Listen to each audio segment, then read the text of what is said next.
In 1897, a Swedish engineer and explorer, Salomon August Andrée, was daring to attempt to reach the North Pole by balloon. The expedition aimed to be the first to achieve this feat by using a hydrogen balloon named the Örnen, or the Eagle in English. André's original team, consisting of Nils Gustav Ekholm and Nils Strindberg, prepared meticulously for the journey. The sleeping berths for the crew were fitted at the floor of the basket, along with enough provisions to last them the estimated 30 days they would be in flight. The crew would be able to cook their meals from a modified Primus stove that could be dangled below the crew and then lit from the basket at a safe distance.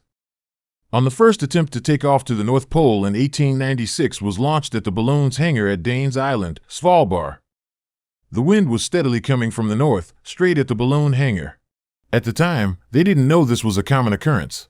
Without being able to travel in the direction they needed to, the crew had to give up and go home. There were several very important things that Andrée failed to take into consideration during this first failed attempt. Andrée relied too much on the winds blowing in the direction he wanted to go. He relied too much on drag ropes and sails on being able to fine-tune his direction. Modern balloonists reject the use of drag ropes because they can get tangled, fall off, break, and are not considered to be useful as a steering technique. He may not have been aware of the dangerous conditions of flying a balloon during the Arctic summer, such as the summer storms, fog, high humidity, and the ever-present threat of ice formation on the balloon. The most important thing Andrée ignored was the balloon's ability to retain hydrogen. There were too many holes from the stitching along the seams that constantly leaked no matter how many times they tried to seal them. Ekholm, who was an Arctic meteorologist, warned Andrée the balloon wouldn't stay airborne for more than 17 days with all of the leaks, and he needed to get a better sealed balloon. Until then, Ekholm refused to go on a second attempt.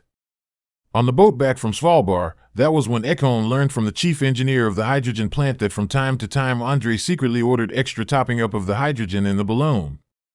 André's motives for such self-destructive behavior are not known, although it is suspected he might have been under a lot of pressure to produce results because of all the fundraising he had to do to be able to go on the expedition. Andrée ended up replacing Ekholm with Knut Frenkel, a 27-year-old engineer. On the second attempt, the crew launched from the hangar at Danes Island on July 11, 1897. Andrée dictated one last-minute telegram to King Oscar and another to the newspaper Aftonbladet, holder of press rights to the expedition, and off they went.